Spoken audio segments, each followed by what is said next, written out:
Artūrai, klausy, keletą klausimėlių norėjom to užduoti. Prašau. Tu esi laikomas vienu iš lyderių, galima taip sakyti, Eurovizijos finale. Ar pats save tokiu laikai? Šiaip čia buvo man pačiam labai didelis siurprizas, nes aš iš tiesų nesitikėjau tokio boom. Todėl galiu pasakyti, kad save laikau kaip ir prieš Euroviziją, tiesiog Artūrų laikau ir viskas. Tiesiog Artūrų, bet esi pasivadinęs Bass Soul. Aš kažkaip pradžiai galvojau, kad Bass Soul tai čia bosas ir siela, bet Bass kažkaip kitaip čia užrašyta. Pas tai ką reiškia tavo pseudonimas? Bass Soul reiškia taip, iš tiesų yra du žodžiai, tai yra bosas, žemas dažnis ir siela.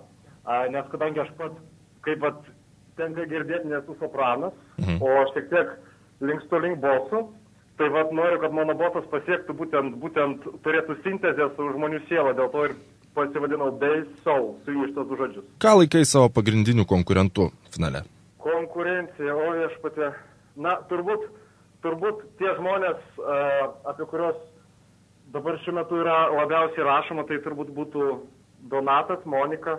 Bet aš nevadinu jų konkurentais, jos konkurentais vadina kiti tie, kurie tai parašo straipsnį. Tiesiog jie yra tie žmonės, su kuriais aš turėsiu rungtis dėl pirmos vietos ir patekimo į Baku. Tai ar eini laimėti, ar eini tiesiog dalyvauti?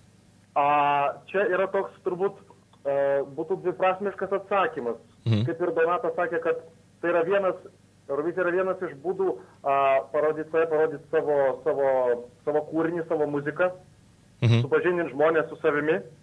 Tai buvo vienas iš tų kriterijų, bet įvyko štai toks, kaip aš jau sakiau, boom. Ir na kągi, rungsimės iki galo, iki finišo tiesiosios. O kaip bus, taip jau bus. O jeigu aš pasakyčiau, kad tavo šitą Eurovizinę dainą girdėjau dar iki prasidedant atrankoms į Euroviziją ir buvo pažeistos taisyklės, ji buvo išleista anksčiau. Ką tu į tai atsakytumai? Jinai buvo išleista pačiu laiku, jinai nebuvo išleista anksčiau. Ten yra tam tikros taisyklės. Jokauju, Artūrai, jokauju. Dėl to, kad jinai tikrai nebus išleista anksčiau, negu reikia. Gaudau, klausyk. Dar galvojau pasakyti, kad žymios amerikiečių grupės lygiai toks pat gabalas, žinai, ir sutampa 6 natos. Tai ten tas pats yra, taip mes iš ten ir sėmėmės tos visos kūrybinės potencijos muzikalios. Supratau. Gerai, dėkui tau, Artūrai, ir sėkmės dideliausios tavo Eurovizijoje. Ačiū tau.